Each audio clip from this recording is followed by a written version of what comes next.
Welcome to That Seasonaire podcast. I'm your host Gina. Stick with me as I chat to seasonaires, expats and adventurers across the world sharing their inspiring stories and interesting insights into living and working abroad.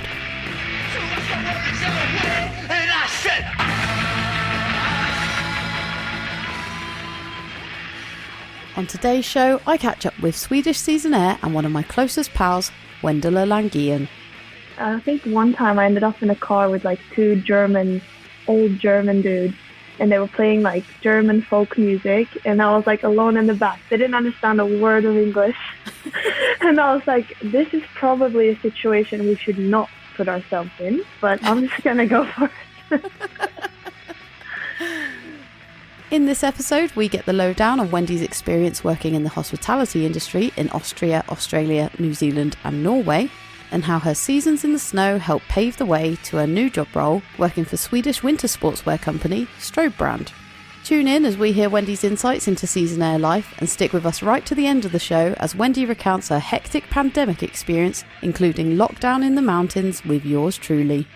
If you enjoy the podcast and want to show your support for the show, you are now able to buy me a coffee via the link in the show notes. And without further ado, here's the show. Wendy, how you doing? I'm good. How are you? I'm very good, thank you. Welcome to the show. Thank you. It's so nice to be on. What have you been up to? Well, I have been working.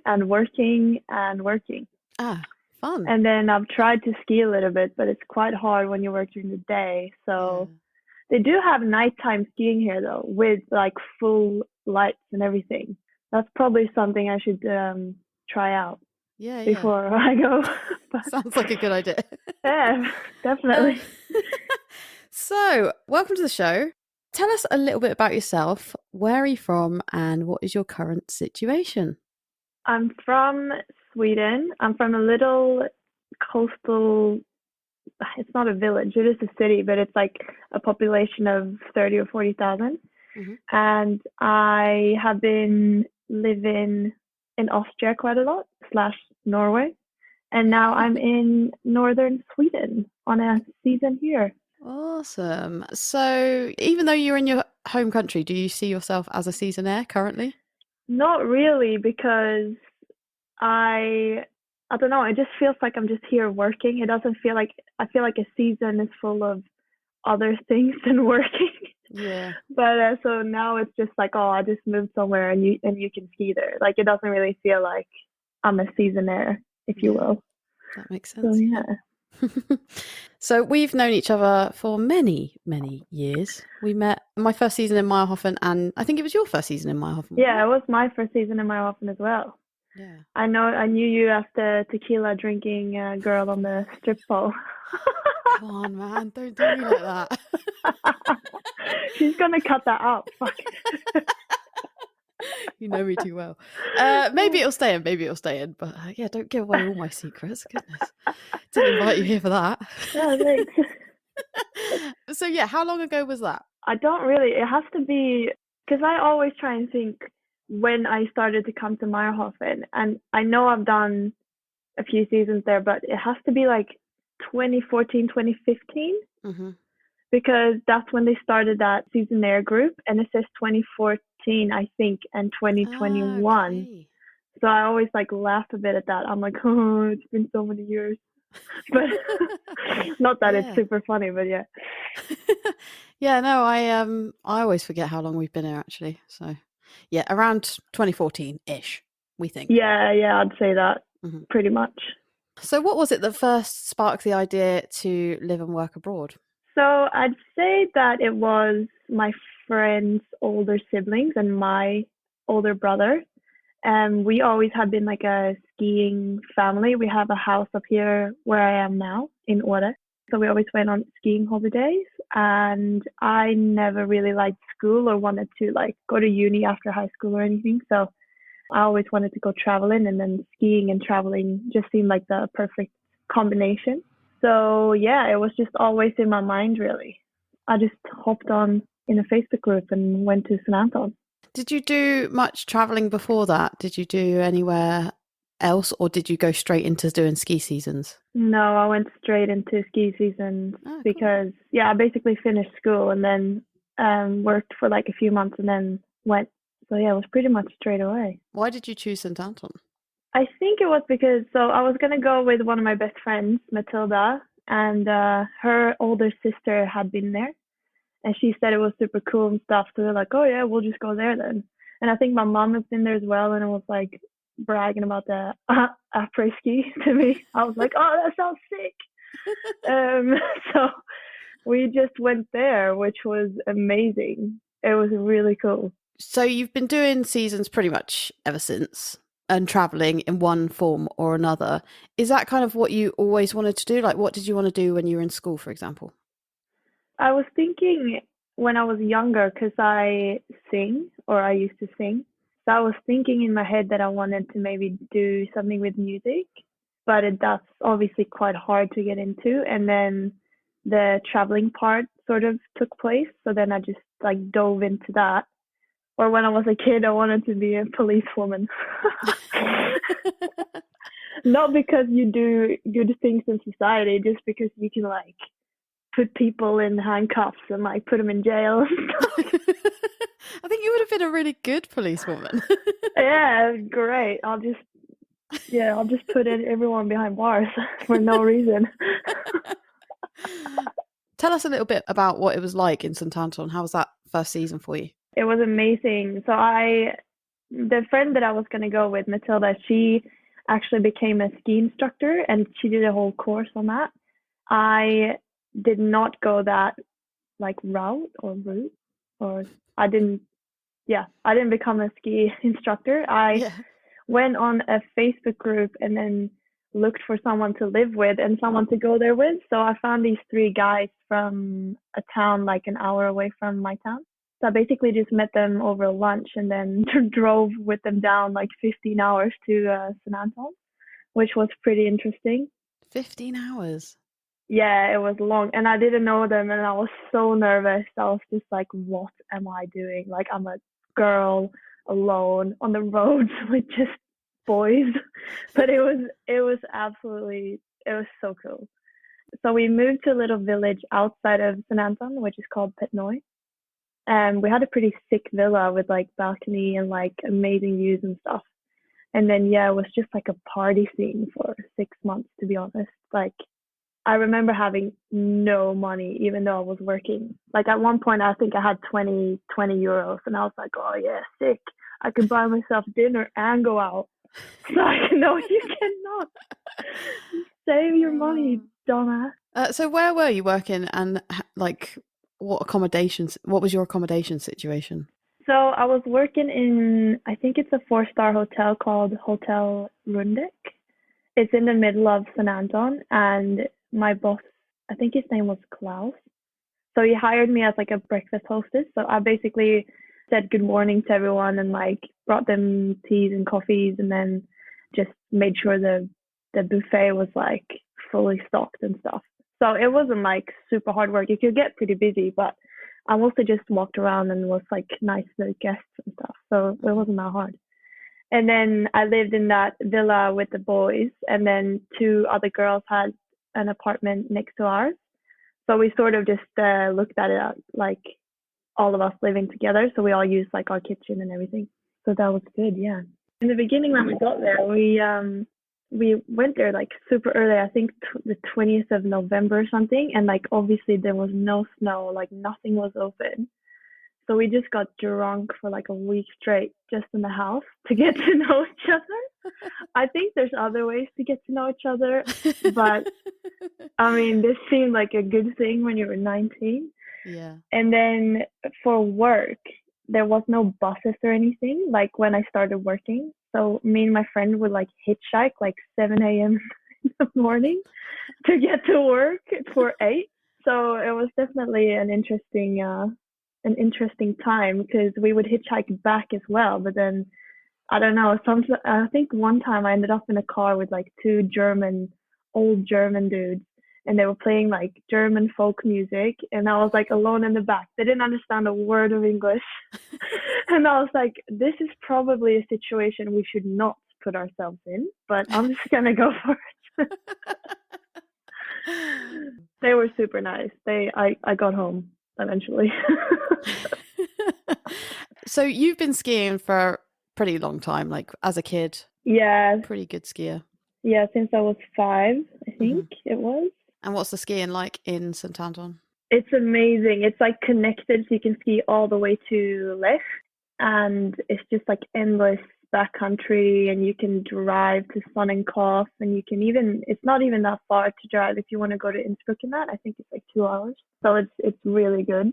So overall, how was that season? Did you enjoy it? Yeah, it was amazing. Like it was like the perfect first season. Like there was nothing, like everyone was so like happy and welcoming and open, and it was just really great. I wish I could redo it, but then it wouldn't be the same because it wouldn't be my first season, and I'm 10 years older, so I can't drink 4 nights a week. Yeah, it's pretty well known as a party town, isn't it, St Anton? So yeah, it's have to have insane. that mindset. Yeah, I couldn't do it. Sure. No. So after St Anton, where did you head to after that? After that, I went home for the summer to work, but then I actually saved some money and then I went to New Zealand. So I got to New Zealand just as their winter season finished, and then I stayed there for sort of the spring and the summer. Okay, how was that? To do like a summer season. It was really cool. It was super hot, and I worked in one of the most like popular bars for like tourists and the younger crowd, Winnie's. Nice. So again, it was quite a lot of partying, and we got free pizza after work, so I got super fat, so that was good. But yeah, it was really cool. I got to know like really cool people that I still can like meet up with today. So it was a great experience for sure. Okay, so that was just for the spring summer, did you say you were there? Yeah, exactly. So you didn't get any skiing in? No, I didn't. I had a chance to go ski like the last day, but then I had no like skiing gear. I had nothing. So I was like, nah, fine. Although it wasn't fine. I was crying on the inside, but it was all good. After New Zealand, where was next on your travels? So after New Zealand, I went to, where did I go? I went to Indonesia for a month to learn how to surf. So I pretty much stayed in Lombok the whole time to learn how to do that, which was really cool. I loved it. But it's like easy on the beginner boards because you don't have to paddle as hard. And then when you get a real board, it's like super hard. But anyway, stayed there for a month, and then I moved to Australia to Byron Bay. Ah, okay. Like every other backpacker. And what were you doing out there? I was working in a Italian cocktail bar by the beach, which was really sick because they didn't usually hire girls to work in the bar, and it's so hard to get a job in Byron Bay. And I worked with like 3 guys from like the area, and they were always, I don't know, they're just a bit silly. So it was like dead easy to work with them. Yeah. Yeah, that was a really, really good job. So I was really happy I did that. And I learned heaps about like mixing cocktails and all that stuff. So that was pretty cool. How long were you there for? So I was in Australia for almost a year, I think. Yes, I think in total I was away from home almost 2 years. Okay. Yeah. In Australia, did you stay in the same job the whole time you were there? Yeah, I did stay in the same job. I did like I had a few tryouts in other places, but like I said, it's so hard, and I was pretty young, so I didn't have that much work experience. Yeah. But I just went for it. I just kept nagging people to get a job. I was like, oh, hey, I'm back. Here's my CV. Like, you don't have 3 copies already. But yeah, it was. It's so embarrassing to look for a job sometimes because you're like, hello, sorry to disturb you, but I need a job. And they're just like, oh, another fucking backpacker from Sweden coming in looking for a job. Shut up. But yeah, it worked out in the end, clearly. So that was good.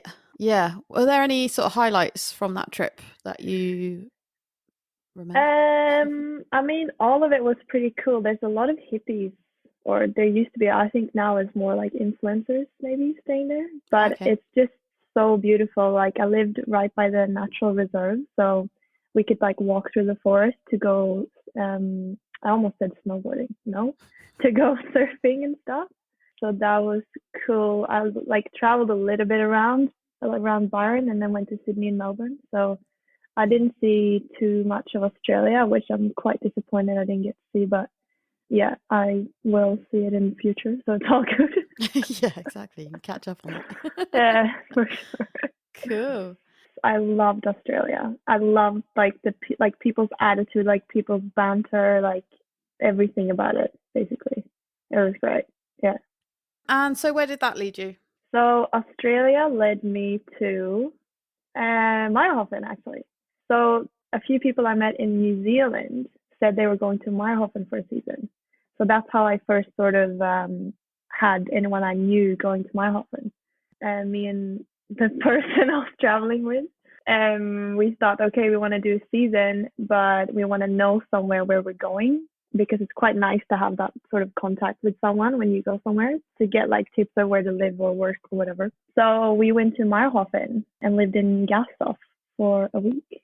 Ah, the Gastoff. Yeah, the Gastoff in the dorms too. I didn't even have a private room, Gina. What? I lived in the dorms, and it was interesting.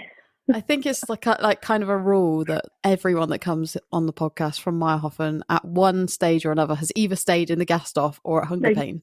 The Gastoff Club. I actually love that because it was so easy. Like I wrote on the Seasonaire's page, and they just like sent us the link to the website, and I was like, this is so easy that you can just go and stay in a hostel, because I've never like experienced finding a place to live that easily before as a Seasonaire. So I was like, this is sick. Like, and then you live with other Seasonaires too. So I was really happy about it, but obviously could not do that now. No way, Jose.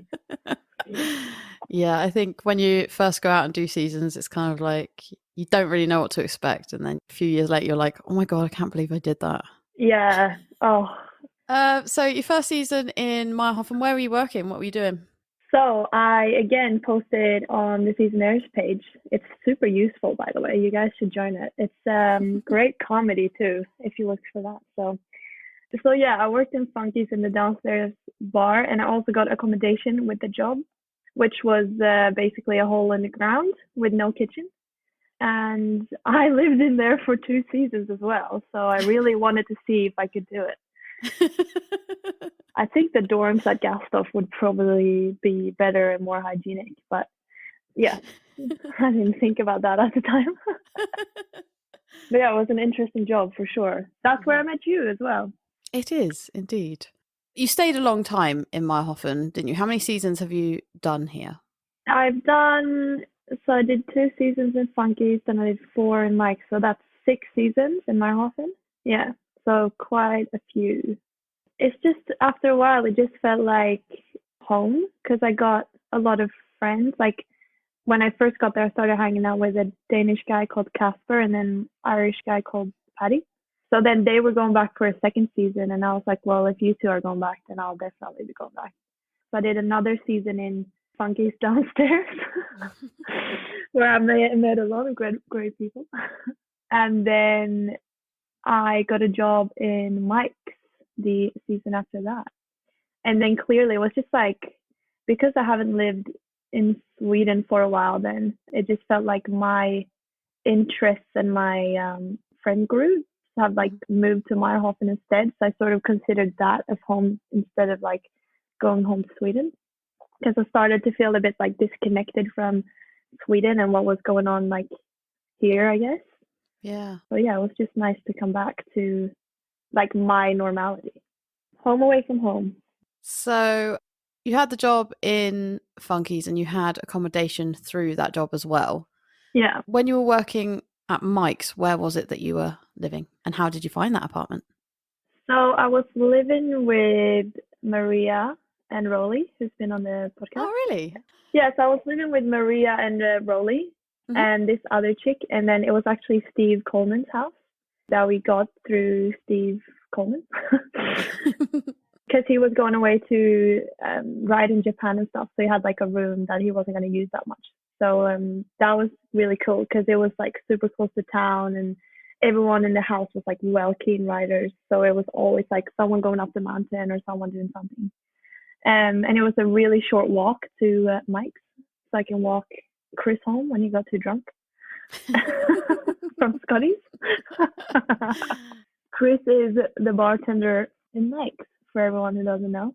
But everyone should know. He's the most requested man to come on the podcast, yet he won't come on. Oh, that is a shame. I would listen to that. I know, everyone would listen to it, but no, of course. He's keeping it to himself. Hopefully, if we put enough pressure on one day, we will get Chris Edge on the show. Just put some Jaegers in him and he'll do anything. Yeah, but I'm not sure we'll get a coherent interview. It won't make sense at all. Be like, G. Make me a sandwich. Legend. Yes, so went off topic there. Yeah. Back in the room. So you were working in Mike's. How'd you get that job? Just came down here and was like, Mike. Yeah, please get me a job. No, obviously, so Paul Withers, he used to come into Funky's quite a lot, and I even worked there. Mm-hmm. So I wrote to him and I was like, oh, do you think I could get a job in Mike's? And he said, oh, I'll speak to him. And then I already knew Chris Edge a little bit from coming down to Funky's as well. And then I actually messaged Mike as well. So all of them like sort of knew that I wanted a job there. And then Mike originally said that they already had a chick that was going to work. So he didn't have another spot. But then something happened, and like, I think it was originally because I was going to come out quite late on the season, like after New Year's. Okay. But then that turned out great for them because it wasn't that busy until after New Year's anyway. So then he actually said, oh yeah, you can come and work. And then I stayed for 4 seasons. Just kept asking him for a job back. So nah, it's been so good. Like, I think that job made me feel even more at home, like coming back to the same position. And it's pretty cool to work where like all your friends are coming in to like have their drinks before they go out, or just have a chill or have a chat or whatever. Like, it's been sort of the heart of our group, definitely. And now the home of the podcast too. So. And the home of and that's where the podcast was born. It literally was. And it is. And I'm sat in Mike's Sports Bar right now recording. So. Oh, we've gone full circle. How do you find the skiing in Meyerhofen compared to, say, St Anton? I mean, I think it's my state of mind of riding is so different now because I'd rather do like off-piste stuff. So I would say that Meyerhofen is better, but I don't know if that's a fair statement because I think they're both really good. No, not in the same scale. I bought my first powder skis when I was out there, but I didn't at all like go like hiking and stuff to get the good stuff or anything like that. So I would say Meyerhofen because it's just so easily accessible and there's not that many people. So you can always find something, even like days after it snowed. It's so sick. I'm really missing it. It's not the same over here. It's not the same. Are there any other highlights that kind of spring to mind when we talk about Meyerhofen for you? Yeah, it's where I met you. It's where I met my friend Siobhan. It's where I met my fiance, Ryan. Oh, yeah. And like all my Seasonaire friends that I still like talk to today. So it's definitely like, I mean, it's pretty much the highlight of my years since I finished school, I think. It's like where not where I grew up, obviously, but like, because I spent the most of my adult years there. So it feels like all of it is a highlight, basically. Mm-hmm. Even like the ups and downs and everything. So yeah, it's just a magical little village. And I want to go back. So you mentioned you met your fiance here. Yes. Tell us a little bit about your pandemic experience, because you were here when that all kicked off, weren't you? Yeah. So we just heard about a little virus, and then we were like, "Oh no, that sounds bad." And then me and Siobhan were working in my sports bar, and then Mike basically came inside and said like, "Oh, snow bombing is not happening this year," and I was like devastated because it's the best time of the year. I was like, "Oh, this is so shit." The next like hour or two, he was like, "Oh yeah, and they're shutting down the lifts and all the tourists need to go home and everything is fucked." And I was just like, "Oh God, what am I gonna do?" And so my fiance, he was just my boyfriend at the time then, so he had to travel back to Australia like within 3 days. And then we were basically locked in the house within 3 days. And you were basically alone dying in your room. Yeah. Yeah, that was fun. And she was so ill in COVID, and it was all happening. It was all crazy. We just started hiking a lot and being outside a lot and like started working out a lot. And I obviously couldn't go and see Ryan because Australia has been super strict about their borders. So you were together, and then when COVID hit, Ryan all of a sudden had to leave. Yeah, we spent the whole season together, and then because he was on a tourist visa, he had to go home or had to move anyway because his visa was about to like be finished. We had to like pack up his apartment within like 12 hours, and I basically had to like convince him and his friend Jaco to go home because the borders were closing. Like people were taking the train to Kufstein and then walking across the border to be able to like get to Munich. And I called like the taxis and stuff, and they're like, no, we can't drive anyone to the airport because we can't get back across the border. Super stressful. I don't like looking back at it. Yeah. And it kind of cut your season short as well with Ryan because you were expecting to have what, like another month together, something like that? Yeah, exactly. It was very sudden. And then I was in the house with Shiv and Amir, and then you moved in. But then we had a really nice, we basically made the best out of the situation, I think, because we did spend so much time outside and like so much time hiking and like go to Gumpen and everything. So it ended up being like a really nice time, but obviously couldn't stay in that little bubble forever. So I had to go home I went home in June, like end of June, I think. So you said goodbye to Ryan in March 2020. Yeah, exactly. We were just doing lots of hiking and outdoorsy things once we were out of lockdown, etc. We were so healthy. We were so healthy. I was super fit. Like when I look back at it, I would do a hike for 1 hour behind the house, and then I would go for a run as I got down from the hike, and then I would go home and do like strengthening exercises. And this is purely from like boredom as well. It's not because I wanted to like lose weight or wanted to be like super strong or anything. It was because if I don't do this, then what am I going to do? Just like sit on my ass and like watch Netflix? Like I've seen The Tiger King. I can't watch it again. So like, what was I going to do? Yeah, that was it. We were just like trying to do whatever we could because we couldn't work and couldn't do anything. Yeah, and you weren't even allowed to hang out with people. You weren't even allowed to be like a certain amount of people in your house. So it was basically like, I remember you and me like going sunbathing like up the hill, and we were scared that someone saw us because you could get fined if you were outside. Yeah. And these two men were like checking out the fence, which sounds weird, but it's like an avalanche fence, and they need to like fix it if it's broken or whatever. Yeah. And we were like, oh my god, well, what if we get fined now because we're outside? We're basically, no one can see us. Like we're in the middle of the forest. Like what are the chances that they just come walking up? Yeah, it was so but it was so weird, but it was a scary time. That summer, when I think about it, it was bizarre, but it was still fun in some weird way. Like I loved living with you guys. Oh, it was so much fun. Yeah, I'd been living on my own for so long in that fucking crack den.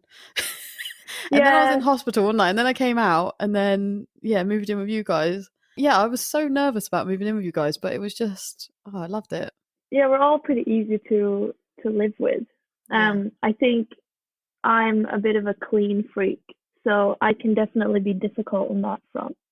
But it was a good time, even though it was a bit of a difficult time, and it was particularly difficult for you because how long was it until you saw Ryan again? It was 374 days, but who's counting? What was your plan at that point? So basically, as soon as everything settled down a bit with the COVID situation, when it sort of like became spring and summer, we tried to apply for me to go to Australia or like figure out how I would get there, which we tried for like months. And we even got like a immigration lawyer and everything. So since Ryan was working in Australia, he's earning like really good money. So he could basically pay for all the lawyers and everything. Mm-hmm. But so was everyone. Like there was Australian families who were stuck in like, I don't know, other countries and couldn't go back. So obviously they would go before me. So we actually like gave up that whole process when it came to fall because it would probably be easier for him to just come to Sweden on the working holiday visa. Yeah. So then we applied for that, and that took 3 months as well. And then he got denied. But then Australians they can get an automatic tourist visa when they come to Sweden for 3 months. So as long as Ryan got an exemption to travel, he could come to Sweden, and then we would just figure it out. So that's what he did. So it was super, super stressful. One of the hardest things I've ever gone through. Yeah. Hands down. Yeah. It was so shit. Just kind of like the anticipation of like waiting to see him and not knowing when, I guess. Yeah, just not like, even if someone told me, oh, you can see him on this date in a year's time, I would be like, okay, fine. But it was nothing like that. It was just like never knowing anything. You can't even like affect the situation whatsoever. You can't like work towards a solution at all. You just have to sit on your ass and wait for someone else to say, oh yeah, now you can go. It was just, yeah, it was really ridiculous. But got through it, got stronger, got wiser, and here we are. Fianced. Fianced. Betrothed. Betrothed to be married. So what were you doing in Sweden in that time? I actually started my own company with a friend, which is quite random, but I used to do like roof maintenance. So my dad owned this company where you spray this liquid on the roof, and then it kills like all the algae and moss and all that sort of stuff that can hurt the slate. So since I've already done that and we had all the stuff, we just thought, because she was in the last month of uni and she needed cash and I needed cash, and you can earn quite a good amount of money on that. So we're like, okay, well, let's just try it, because we're not paying for anything really to start up the company. So we can just, if it fails, it fails. So we won't owe anyone money. So we did that for actually almost a year, which was like a super cool experience. It's really hard to like market your way into the business just for like 1 year. But we got like a lot of customers. They're even calling me now to like come back because they love that two girls are like doing the job. Cool. So there's basically like, you want your roof done, and then we call and we like set up the meeting and everything, and like we write them a quote and all that. And then when the day comes, it's like two blonde girls with like climbing harnesses and ladders and stuff. And they're just like, oh, are you doing it? And we're like, yeah. You see anyone else here? No. That's awesome. Yeah, it was really cool. Like you got mad respect from doing it. Like the men would just stand outside and like stare and be like, whoa, this is so cool. So yeah, awesome. It was really good. Oh. So at that point, were you planning still to go back to Australia, or? Yeah, so since Ryan was back, it was like we could relax for a little bit, but we still always had in mind that we wanted to go after the summer, because with my company, it was like peak season during the summer, obviously. Mm-hmm. And then we're like, okay, well, when that's finished, we can go to Australia. But then it was still super hard to get into Australia or to buy tickets or get an exemption and all that. So we decided to come here because we went for a little holiday up to my family's cabins in the fall. And then we said, well, if we're still gonna like be in Sweden, we might as well like make the best out of it and not be in the south where it's like quite gray and depressing. We can like go up to the north and ski and like get a good job and all that. So yeah, we came here and here we are. And it's sunny today for the first time in ages. So you and Ryan are now in Sweden doing your season there. Whereabouts is it that you are? So it's called Åre. Mm-hmm. It's basically, I say the north because I'm from the south, but like it's basically just in the middle. And what are you doing for work out there? So I'm working at Copperhill Mountain Lodge, which is a super fancy hotel. And then I'm working for Strobe brand, which is a ski snowboard apparel brand. Okay. Just started this year. So I'm doing both. So I'm working quite a lot, which is good. because the writing is not that good. So then I spend more time on like other stuff. What kind of work are you doing for Strobe brand? I'm basically doing their social media and then collaborations or just anything he throws at me, basically. Yeah, and we always look for new photographers and stuff, so I do that as well. And yeah, just a lot of social media things. Have you done anything like that before, or? No, I haven't. It's basically the first time, but he is quite, when he sees that someone wants to learn and someone's like eager and cares about the company, then he'll be like stoked to hire you because the owner, sorry, he will be like, okay, well, if you really care about this and if you want to like grow within the business, then that's perfect for me, even though you don't know like everything there is to know or you haven't done like a degree or whatever. So that's really good. Cool. So how long are you going to be in Sweden for? When does the season finish, and then what are you planning to do after that? So the season finishes basically end of April, like after Easter, like most other places. Mm-hmm. But since we're going to Australia, and we're gonna stay for another month and then go home, visit Shiv in Scotland, maybe go to Marhofen if I can get my if I can get my will through. Please. Yeah, I would love that. And then head to Australia like mid-April sort of thing. Nice. Yeah, really nice, really exciting. Yeah, very exciting. Just waited for a visa for 18 months, so it's about time. So if you want to go to Australia, apply now so then you maybe can go in 2 years' time. Just a tip for anyone. Yeah, we'll get onto your visa tips in a bit. Oh, great. And we'll hear more from Wendy after this very quick ad break. Fancy taking the leap and working abroad? Gap360 are a UK-based travel company that offer over 200 experiences in over 50 amazing destinations, including incredible working holiday opportunities in Australia available right now. Gap360 have a team of expert travel advisors to plan your working holiday and can help with flights, visa advice, insurance and budget planning.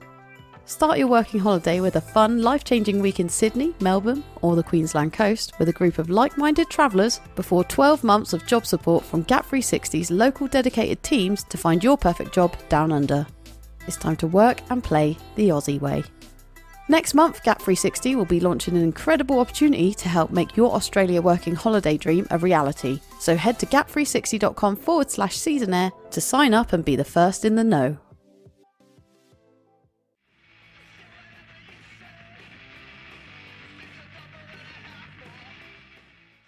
So what we'll do now is, should we move on to the questions that I've got? Yeah, sure. Awesome. So they're the questions that I kind of ask everyone. Yeah. Talking of visa advice, do you have any advice for our listeners on visa applications? So I usually just like dive head first into visas. I never really like think too much about it. Mm-hmm. But now that I've had a bit of a struggle, obviously during the pandemic with visas, I would say like just do some research about the visa. Like, do you need like some money saved up, or do you need certain documents that are quite easily just to have as a backup if you need them? Or like, yeah, just do some research before you apply so you have everything ready, so you don't have to do everything last minute. And then yeah, like I never did like research about like where I was going either, really. Yeah. So I would say, yeah, look up where you're going, like how to get there properly. Like, is there a bus you can take maybe? Or like, just because in the end, if you prepare yourself for your trip, then there's like a lot of costs that you won't have to pay, for an example, or like you just feel more at ease or you feel safer traveling. Mm-hmm. So that would be my tip for sure. Don't fly to New Zealand, to Christchurch, and just sit at the airport and think, I'll just buy a ticket to Queenstown instead of taking the bus, because that's just easy to jump on a plane and then it'll cost you like €400 extra. Was that an experience you had personally, Wendy, by any chance? Well, I thought it was cheap, but I didn't really look at that. Also, look up the currency. Like, what is it compared to your currency? Like, how much money are you spending when you spend like dollars or whatever? Like, just be smart. Don't be dumb. Good advice. Yeah. So if someone was planning on doing only one season, they only had a limited amount of money, where would you recommend them to go and why? I would, you see, it's really hard because it depends on what you want out of your season. Mm-hmm. But I would say to go to Austria because it is cheaper and it is quite, I don't know, I think it's like super, people are really welcoming. I haven't done like a season in France and stuff, but I've traveled there and there is a bit of a different vibe. But yeah, I would say somewhere in Austria, probably. I would say St Anton, but it's quite expensive. Okay. So maybe like a smaller place like Meyerhofen. Meyerhofen is quite, I think it's quite hard to get into Meyerhofen if you're just there for one season. So maybe like a bigger place in Meyerhofen. What was your best season job and your worst season job, and why? My best and worst season job. Or travel jobs? Yeah, I think because my season jobs have been like all right. Like I'm always prepared to work. I've always worked when I've traveled. That's how I've been able to travel. So I usually just get on with it. Mm-hmm. But my last summer in Norway, during the summer I would go and work in Oslo in between Meyerhofen. Mm-hmm. So I worked in a super posh place where there was like all the rich kids coming to drink Dom Perignon and be dickheads. So I would serve them champagne. And the boss we had my last summer, he just never worked in hospitality. And he was just so shit. Like we were always understaffed. Like the kitchen was a mess. Like it was just so stressful to work there. At the end of that, I even ripped up my contract and threw it on the floor because I was that fucking done with the place. I was like, you guys will never make it anywhere in life, you pathetic people. So that was probably my worst job. That was just because of the boss. Like the staff, they were good. But yeah, the boss was just, I don't even know how to explain him. Just like head in the clouds. Did you like Norway though in general, or was that somewhere that you just went to kind of get a bit of money behind you? Originally, yes, but I do really like. I've just been in Oslo. I haven't really traveled around Norway, but it is beautiful. But I do like their being outside mentality. Mm-hmm. And it is a really cool place if you do want to go and earn money. And there's a lot of different nationalities. So yeah, I would definitely recommend going there to like save some money and stuff. You get like amazing wages and tips. So it's really good. Cool. Yeah. And my best job would have to be like obviously what I'm doing now with Strobe because that's like something new and like I always wanted to work with ski brands or be involved with like work with something with skiing. So it's kind of like something I dreamt about when I was younger and now I'm actually doing it. Even though it's just like part-time, it's still cool to learn about something new. Yeah. Other than that, it would be Mike's because it's just like being in your own living room and then just handing people beers. Yeah. Like super simple, no pressure, just having a good time. Yeah, we love Mike Sports Bar. Yeah, it's just the best.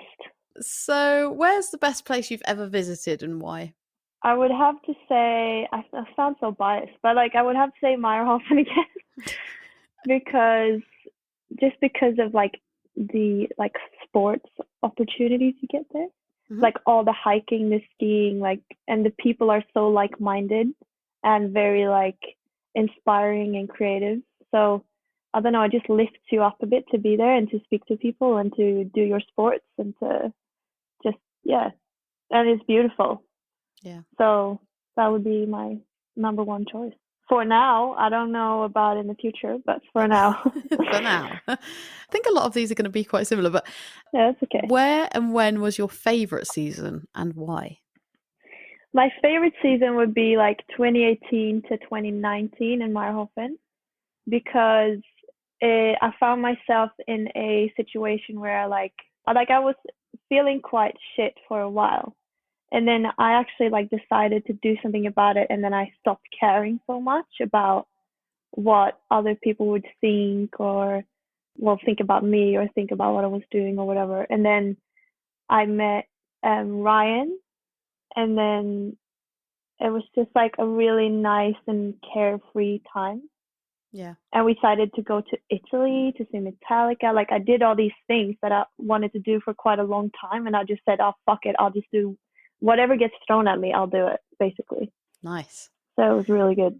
Summer seasons or winter seasons?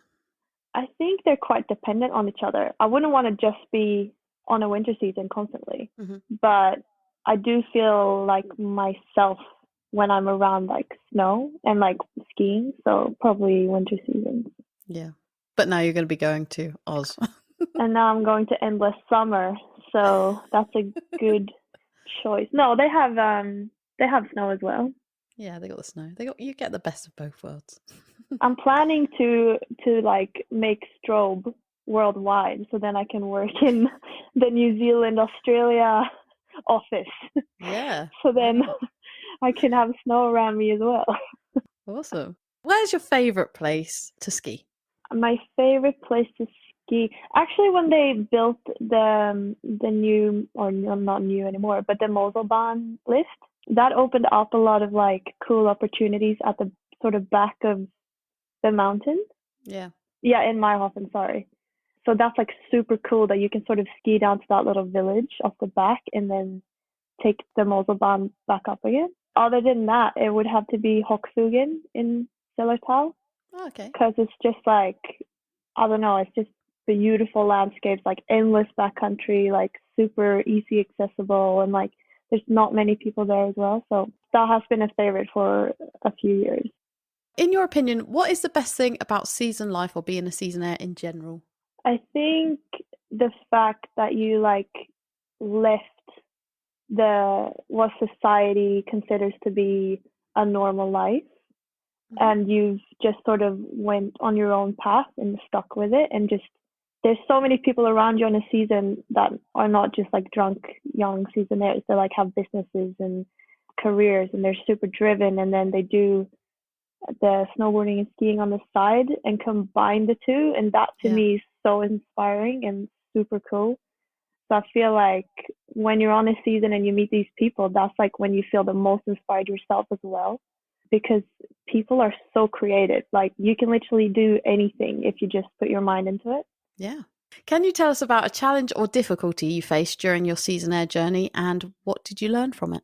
So I always have this one challenge and difficulty that I still struggle with a little bit, and it's because when you travel, you stay away from your family and your friends at home, and I always feel guilt that I'm not there for them when something happens. But I mean, obviously, just because you're not there physically doesn't mean you're not there for them. So it's just something I would have to, like, I still work on that myself now. I think that's been the hardest part, actually. Yeah. Like wherever I go, I'm always leaving someone behind. Yeah. That I've like gotten to know, or like leaving a place behind where I like to be, or like, yeah, you scatter little pieces of yourself like all over the world almost. Yeah, yeah.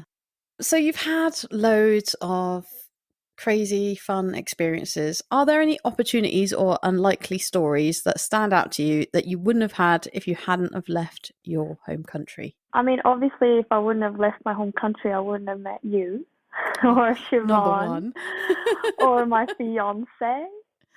Or I wouldn't have gone and we wouldn't have gone to Milan and seen Metallica. No, but I think if I didn't leave my home country, like my whole life that I've created wouldn't have, like, I think I would have been a different person. So in a sense, like the seasons and my traveling made me. So it's not one thing, it's like all of it. Yeah. With that in mind, what do you think you would be doing now if you hadn't left to do a season? I don't think there would be another option really, because I always had my mind set on traveling. Like my mom even says it now, like when I was younger, I was speaking about like New Zealand or Australia or like going skiing somewhere. So I don't think I would have done anything else. Well, that's good. Like, because sometimes in this life you do feel a little bit like, oh, am I supposed to be doing this? And like you get all the societal pressure that comes along with it. Yeah, so I feel like that. The societal pressure has been the hardest to like go against. But at the same time, like when I compare with like other people that fell for the pressure, they've been like quite, I don't know, sad or like jealous of how I'm living. So yeah, I'm not saying I'm doing better. No, I'm not saying this is the path for everyone or this is what everyone should do. But for me, it was the right thing to do. Yeah. So I think I know the answer to this one as well. But throughout all your travels, which place feels most like home to you? St Anton, no. It would be Meyerhofen for sure. Yeah, it's just because I've been there the most, basically, and I've gotten to know the people and everything. And I keep mentioning it all the time, so it would be weird if I said anything else. You know, this one time in Meyerhofen, like I'm like a repeated, what do you call it? A repeated record? Broken record. Oh my God, English. Broken record. Am I the first person on this podcast who's not like English as their first language? You're the second, but the first is Charlotte, and her episode's coming out tomorrow. So she's German. So you're the second. I'm the second. Because I was thinking about that. Because sometimes, like, obviously, I've been speaking English fluently for a long time, but I still like stumble on my words. And now my Swedish is like quite terrible.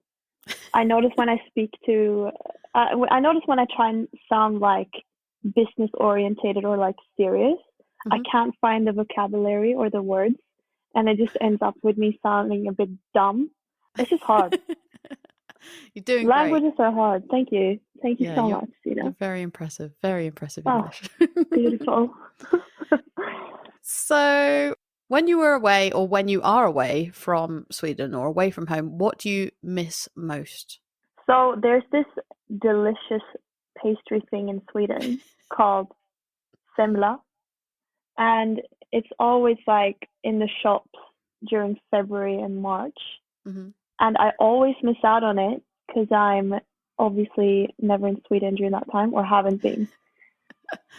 I actually like Googled how to explain it in English. I'm gonna see if I find it. Okay, so the Swedish Finnish semla consists of a cardamom spiced wheat bun, which has its top cut off, and it's filled with a mix of milk and almond paste topped with whipped cream. The cut off top serves as a lid and is dusted with powdered sugar. I mean, come on, how can you not love that? Honestly, it's so good. And then I thought I found one in Austria, in Koschner, but it was like not the same at all. Like it was obviously a completely different thing. It just looked the same. So I was so disappointed. It was still nice, but like it needs to be perfect, not nice. So yeah, so you've been able to have those this year. Yeah, I've had heaps. They're not that good for you, obviously. Like they're called like fat semla because there's so much like sugar, and yeah, it's just fucking delicious. If you find one somewhere, you have to try it.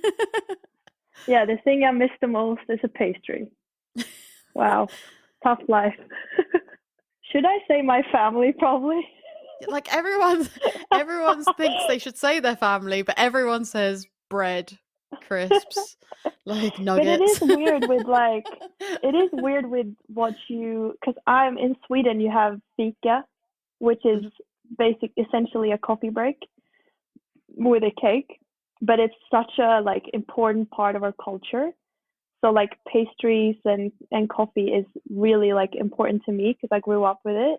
So when you take that somewhere else, you obviously miss that it's a part of the culture, because sometimes people are like, why do you need to eat cake all the time? And I'm like, you don't understand. It's not the cake itself. It's my culture. Like we just sit and chat shit and eat cake and drink coffee. I can't explain it to people. Sounds great. Yeah, it's perfect. So if you could go back and give your younger self one piece of advice, what would it be? I wish I would not have cared so much about what people thought about my living situation or my chosen path to travel. Even when I had like worries about it being the right thing to do, obviously then people would give you their advice, but like it wasn't really the right advice for me. Yeah. So I wish I would just not listen to that. But it's obviously hard when you feel a bit lost or feel a bit unsure about what you're doing. Yeah, for sure. Do you think that's stopped now? Yeah. I think Yeah. now people around me have learned that there's no point of telling me what to do. Do you feel confident in your decision now? I mean, you said obviously this is the path you feel like you were actually meant to go on anyway. Do you feel like more relaxed about, you don't question it anymore? 100%. I'm honestly so happy with. It's almost like I've chosen like being happy and content instead of like if I went to uni, for an example, if I spent like that many years in uni, I would have been miserable because I hated school. So instead of that and maybe getting a good job, I've chosen this and I've been quite happy and content. And that to me is more important than a career. Yeah. Was there any point that you considered going to university or doing further education? And if you did, what were you going to do at that point? Yeah, there's been a few times where I've again, felt a bit lost. And then it's like, okay, should I just go to school? And then my mom and my dad actually said, you should just try and apply for it in case you want to do it in the future. So I did apply. I did get in. It was like something about tourism. It was so long ago. I don't even remember. And then I did apply to go to Australia as well to study a few years ago. Mm-hmm. But I never chose like what to study. That's the issue as well. I wouldn't have known what to study, so I just would have picked something and then hated it. That's the thing, is like a lot of people do. People go to uni, pick something, but it's something that in 20 years' time they don't want to do. And then it's never time wasted, but a lot of people take that path. So, Yeah. So on the topic of advice, what's the best and what's the worst piece of advice you've ever been given? Well, the worst advice would be that I should go to uni or something because I would have hated it. Mm-hmm. So that was probably a bad advice. The best advice is actually from my brother when I graduated, and he said, just go and ski as much as you can. And I did. So, and then also, actually, I met this man when I was working the other day. And I was a bit like, I think I forgot something. And I was like, oh, I'm sorry, I'm pretty scattered minded. And he was like, no, so you're an artist. I was like, oh, that's a nice take on being scattered minded. Thank you, sir. I'm an artist now. Thank you. So when everyone thinks I'm messy or forgetful, I'm just going to say I'm an artist. It's perfect. That is perfect. I love Right? that. I've never seen it like that. It just opened my mind to a whole nother world. Thank you, Mr. Danish man at Copper Hill. Yeah, I might have to adopt that one myself. We talk a lot about mentors on the show. Do you have any mentors that helped you along in your journey at all? It would probably be like, well, mentor / mental support would probably be like my brother, because he even, the first time I wanted to do a season, because he was doing seasons, he like helped me with my first CV and stuff and helped me apply. It was actually for here in Austria before I went to St Anton. I never ended up going there, obviously. Yeah. But yeah, it would be him for sure. Do you have any quotes or sayings that you live by? I mean, fake it till you make it has been a big part of my life. Same. Yeah, I think that would be the one. Yeah. Because it's so true. It's so cliche, but it's like you just have to like dive into stuff and just do it and just like act like you know what you're doing. Yeah. And I think that's what everyone is doing. No one knows what they're fucking doing. Exactly. Do you have any books, publications, podcasts, anything like that that you can recommend to our listeners which helped you on your path? Or have you got anything that has inspired you recently? I think something that inspired me to do seasons when I was younger was that snowboard movie, That's It, That's All. That's where kids MGMT, like that song, was like their soundtrack. Ah, okay. And I watched it so many times. Like, I'm not a snowboarder, but like I just loved that movie when I was younger, and it really inspired me. I was like, that looks so sick. Like, I want to do whatever they're doing. Like, I want to be in the snow. I want to listen to the song until I puke from hearing it. No, but like, it's a sick movie. I love it. Watch it. That's it. That's all. Cool. What's one myth about Seasonaire life that you would like to debunk? I think a myth is that everyone is like drunken, messy, useless teenagers. because obviously they exist. Like I said before, a lot of the people doing seasons have like full-time careers and businesses, and like just because the younger crowd tend to party, it doesn't mean that everyone's like that or everyone's doing it. So that's definitely, and like people do shower and stuff and like have real jobs and not everyone is sleeping at the back of a car. Just some people. Yeah, I guess they actually do. I have to ask you Margolinda's favourite question. What's one thing you take with you everywhere when you travel, or do you have any travel hacks? I mean, traveling without headphones would surely be illegal by this point. Like, that's so, like, honestly, so crucial. Even when I was younger and I was traveling, I would always have my iPod on me. Yeah. And just, like, sit and listen to music and, like, look out the window and pretend you're in a music video or something to the song. Like, it just, like, makes traveling go so much quicker. Definitely. So, yeah, I would go no. Like, if I had no headphones when traveling, it would feel like it took double the amount of time. Yeah. At this point in time, I take a spare pair of headphones. 2 sets, just in case. You are just a professional. Like, I have never even thought about that. Because I have a dumb iPhone and you have the AirPods, otherwise you can't charge your phone at the same time. Who thought of that? Just, travel hacks. I mean, it would probably be to, like, bring your own food and stuff, or, like, bring snacks, because, like, airport food is quite expensive. And it's usually quite shit. Is it? Yeah. We have the same state of mind. We just think about food. But yeah, like food and water. Because you can bring your empty water bottle with you through security. So like then you can just fill it up instead of paying I don't even know how much water costs at the airport. But yeah, bring your own stuff. Like make sure you're full, because it's really stressful traveling when you're like on an empty stomach and all that stuff. So yeah, food. For you, what was the biggest lesson learned from living and working abroad? Biggest lesson learned? I think we've touched on this before, but it's probably just to stay on your path, even though someone else might say it's not maybe the right one. Because if you just go with your gut feeling, you'll get rewarded at the end of it. So just trying to think about yourself for a little bit. Yeah, that's my lesson learned. Is there anything that season life has brought to your current life? Well, I'm still on a season now, so it's still bringing me all sorts of things. And it's basically brought me my whole grown-up life. So to me, it's like everything. And like my fiance and my friends and everything. So yeah, just everything. Oh. If you were in my shoes, what's one question you would have asked that I didn't? I know people don't like to spill their secrets on best powder spots. But I would probably ask in their resort, like, since we all are friends here, just spill the beans. Just tell us. Just let us know where to go.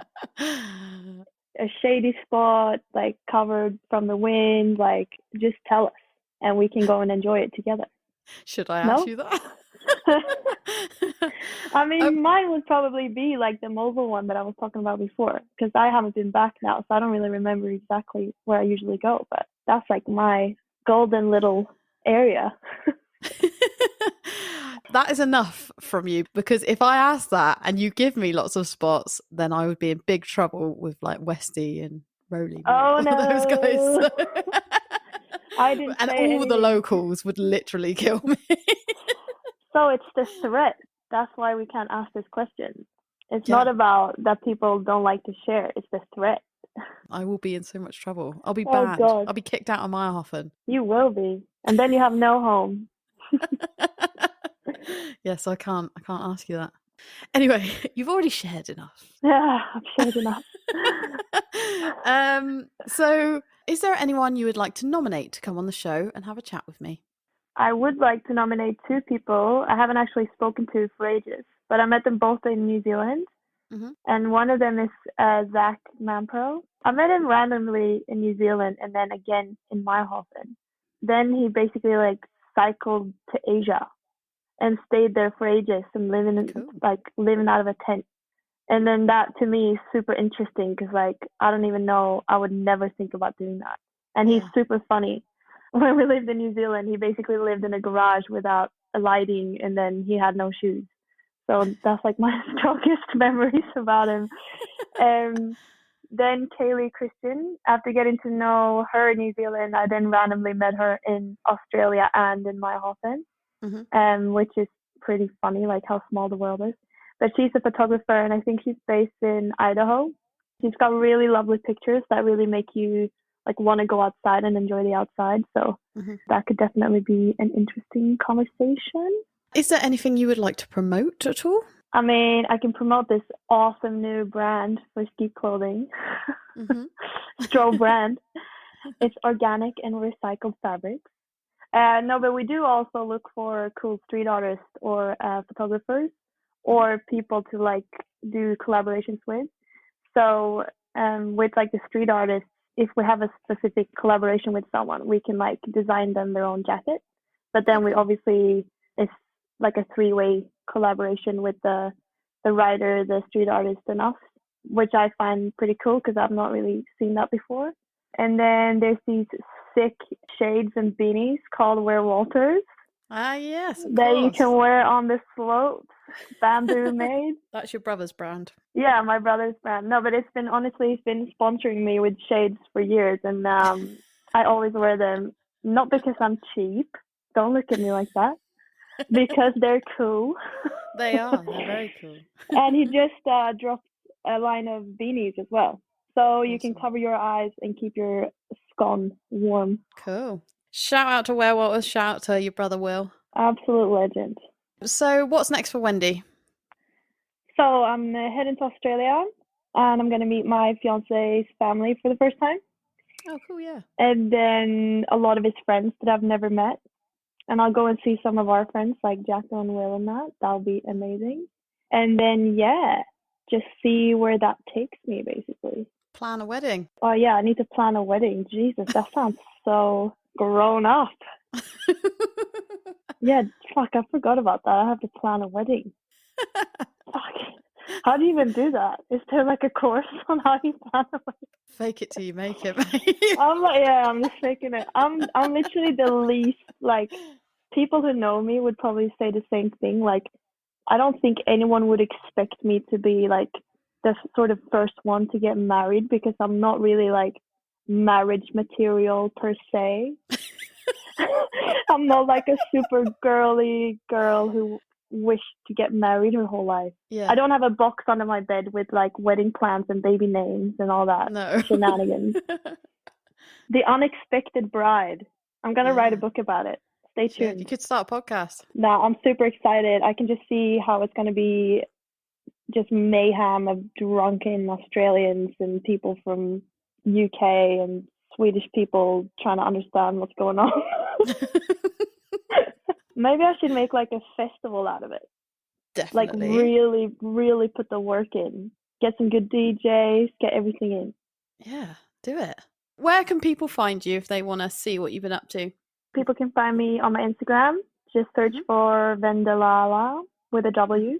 Or for like business inquiries, you can email wendela.langen@strobebrand.com. So like if you know of any photographers, or like if you have any ideas of like cool collaborations or anything, just don't be afraid to like give us a shout, because we're open to new ideas. Nice. Yeah. Have you got one parting piece of advice for anyone who is either about to go on their first season or is thinking about going on their first season? I'd say like the first thing you do, like see if there's a Facebook group, because like that's always been my first step. Because instantly you have a community where people know more than you and people can help you out and people are quite keen to help you out. Yeah. So I would always get into the groups, like get involved, chat to everyone, see what they're doing. And then other than that, just go for it. So that is all the questions. Wow, we did it. It has been fun to catch up. We haven't actually had a chat for a while, so that was really good. Yeah, it's been really good. It feels like I've been hanging out with you I have been hanging out with you for like 3 hours. So it feels great. It feels like I'm back at Goldkind. I even had a coffee, so it was good. Yeah. Yeah, thank you so much. It was so nice to be on. I'm very honored. Oh, thank you for coming on. I really appreciate it. And yeah, lovely to talk to you. Thank Thanks, mate. you. Cheers. It's always so much fun to catch up with one of my mates for the podcast. Thanks again to the wonderful Wendela Lange for coming on the show today. Don't forget to check out the show notes for any links relating to today's show. And remember to head over to Instagram and Facebook, give us a follow at That Seasonaire Podcast to be the first to hear of all the latest from Resort. Shout out to our sponsors Gap 360. As always, a huge thank you to Mike at Mike's Sports Bar for the studio space. Thank you to Mondo Way for the music. And thanks to you guys for tuning in. See you all again next time.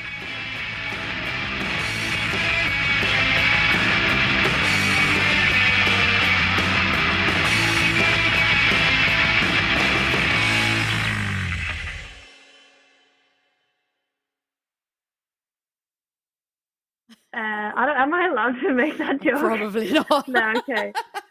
So I also got a